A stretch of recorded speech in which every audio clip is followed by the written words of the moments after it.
اب یہی عائلی زندگی کی بحث میں نے اس سے پہلے کی چند آیات چنی ہیں، کچھ بات کی، جن میں یہ آیت دعا کے طور پر نصب ہے۔ ربنا والذین یقولون ربنا حب لنا من ازواجنا وذریاتنا قرۃ اعین واجعلنا للمتقین اماما، کہ وہ لوگ خدا کے بندے جن کا ذکر ہو رہا ہے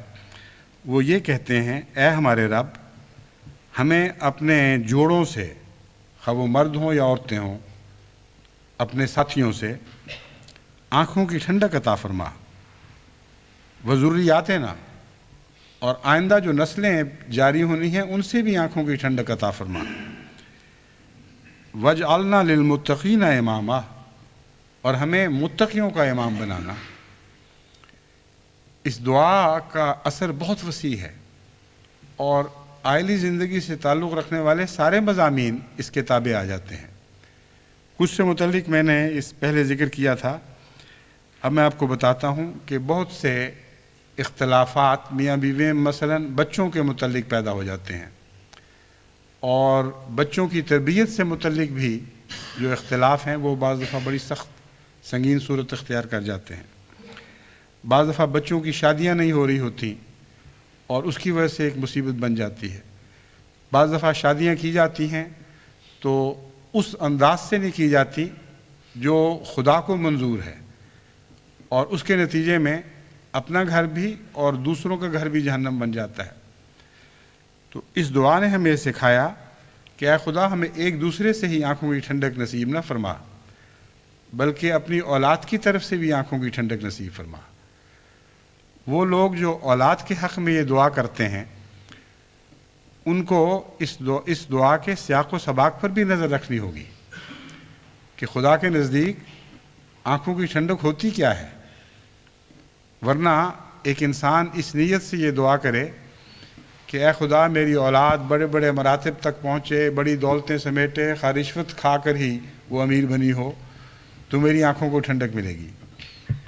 اس کی نیت میں اگر فتور ہے، اگر وہ آنکھوں کی ٹھنڈک کی تعریف ہی نہیں سمجھتا تو ہزار یہ دعا کرے وہ مقبول نہیں ہو سکتی۔ اس دعا کا ایک موسم ہے جو اس کے ساتھ بیان ہو چکا ہے، اس موسم کے پیش نظر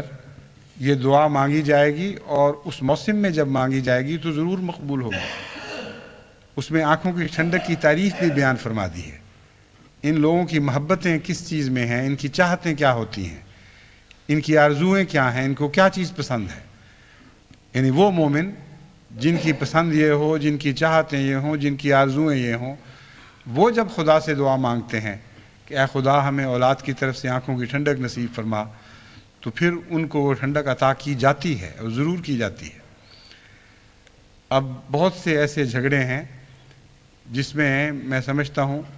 کہ اس دعا کے مضمون کو نہ سمجھنے کے نتیجے میں اعمال بگڑتے ہیں، اور پھر ایک انسان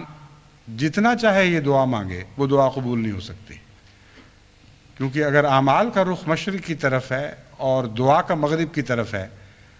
تو نتیجہ وہی ہوگا جو اعمال کا رخ ہے، کیونکہ یہ قانون قدرت ہے کہ اللہ تعالیٰ زبردستی کسی قوم کی تقدیر نہیں بدلا کرتا۔ عمل بتاتے ہیں کہ اصل نیت کیا ہے، اور عمل کے بغیر دعا رفت نہیں پاتی، جیسا کہ میں نے بیان کیا ہے۔ عمل مشرق کا ہو تو مغرب کی طرف کی دعا کیسے آگے بڑھ سکتی ہے؟ وہ بھی گھسیٹی ہوئی مشرق ہی کی طرف چلے گی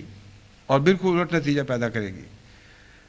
میرے سامنے ایسے تکلیف دہ واقعات آتے رہتے ہیں، میں چند نمونے آپ کے سامنے رکھتا ہوں، اور اس کے بعد میں آپ کو سمجھاؤں گا اور آپ خود ہی سمجھیں گے کہ جن لوگوں کے یہ اعمال ہوں ان کی دعائیں ان کے حق میں کیسے قبول ہو سکتی ہیں کہ ربنا حب لنا من ازواجنا قرۃ اعین ومن ذریاتنا واجعلنا للمتقین اماما۔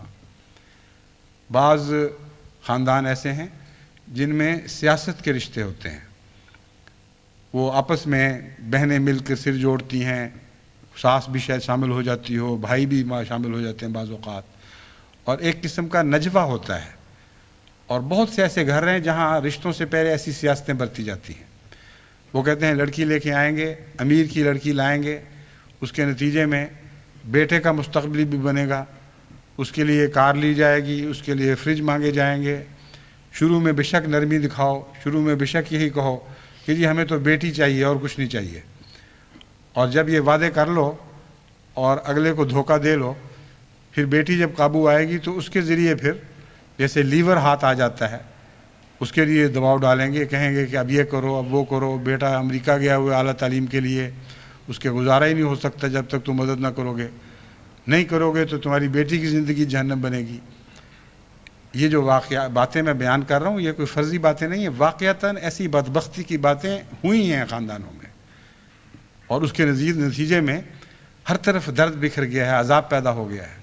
ایک معصوم بچی کی زندگی برباد، اس کے رشتہ داروں کی زندگی برباد. ایسے ایسے معزز شریف خاندانوں میں ایسی باتیں ہوئی ہیں جن کو میں دیر سے جانتا ہوں. ان کے اندر خدا کے فضل سے تقویٰ ہے، نیکی ہے، سادگی ہے، اور اسی سادگی کی وجہ سے وہ ایسی فتنے کی باتوں میں مبتلا ہو گئے اور دھوکے میں آ گئے، اور اب ان کی بچی کے لیے زندگی عذاب بنی ہوئی ہے، سارے گھر والوں کے لیے عذاب بن گئی ہے. اب ایسا خاندان اگر یہ دعائیں کرے گا کہ ربنا حب لنا من ازواجنا قرۃ اعین، اے خدا ہماری بیویوں سے ہماری آنکھوں کی ٹھنڈک عطا فرما، ہمیں آنکھوں کی ٹھنڈک عطا فرما، ہمارے خامدوں سے ٹھنڈک عطا فرما، ہماری اولادوں سے ٹھنڈک عطا فرما. تو عملاً وہ جہنم مانگ رہے ہیں، ان کے عمل جہنم مانگ رہے ہیں. زبان جنت مانگے گی تو خدا تو زبان کی بات نہیں مانے گا، عمل کی بات سنے گا. اور جیسا کہ قرآن کریم نے اس بات پر خوب اچھی طرح روشنی ڈال دی ہے، جو نیتوں کا پھل ہے وہ ان کو ملے گا اور اعمال کے نتیجے ظاہر ہوں گے.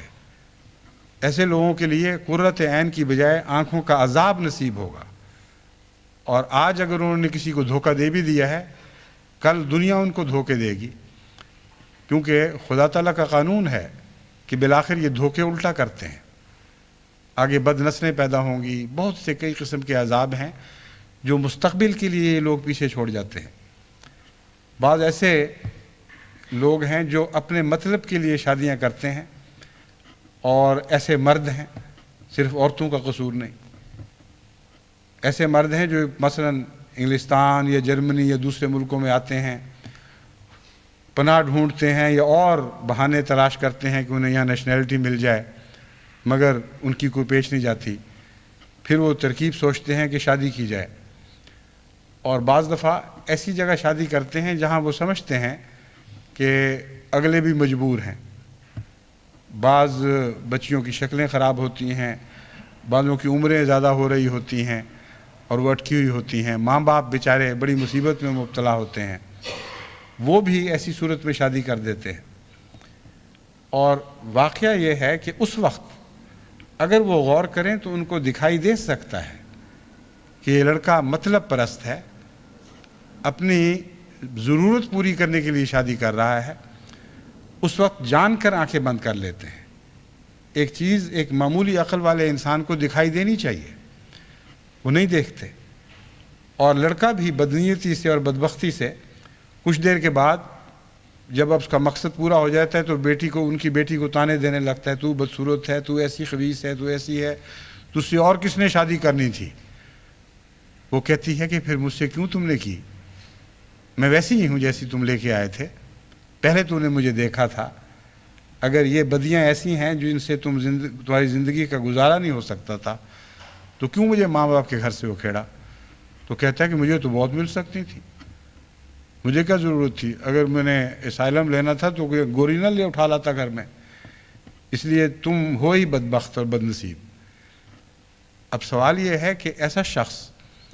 اگر ایک گھر کی زندگی برباد کرتا ہے تو وہ کیسے سوچ سکتا ہے کہ اللہ تعالیٰ اسے جنت عطا کرے گا. ایسے لوگوں کے لیے بسا اوقات اس دنیا میں بھی جہنم کے سامان پیدا ہو جاتے ہیں، اور بہت بڑا گناہ ہے. اول تو یہ کہ شکل صورت انسان خود نہیں اپنی بنا سکتا. یہ بھی درست ہے کہ طبیعت پر بھی جبر نہیں کر سکتا. ایک شخص اگر مزاج کا حسن پرست ہے یا حسن پرست نہ صحیح، اس کے مزاج میں کم سے کم بعض ایسی لطافتیں پائی جاتی ہیں کہ بعض قسم کی شکلوں سے چاہے بھی تو گزارا نہیں کر سکتا. یہ ایسی چیز نہیں ہے جو شادی سے پہلے اسے اس کے علم میں نہ ہو. اپنے آپ کو وہ جانتا ہے, جس سے شادی کرنا چاہتا ہے اس کو دیکھا بھالا ہے. جب وہ فیصلہ کرتا ہے تو اس کے بعد اس کا فرض ہو جاتا ہے کہ جس قسم کی بھی چیز ہے لازماً اس کے ساتھ آخر تک گزارا کرے, اور اگر نہیں کر سکتا تو عزت اور احترام کے ساتھ پوری کوشش کے بعد ناکامی سے دیکھتے ہوئے اسے اس طرح رخصت کرے کہ اس کی عزت پر, اس کے ماں باپ کی عزت پر حرف نہ آئے. لیکن یہ جو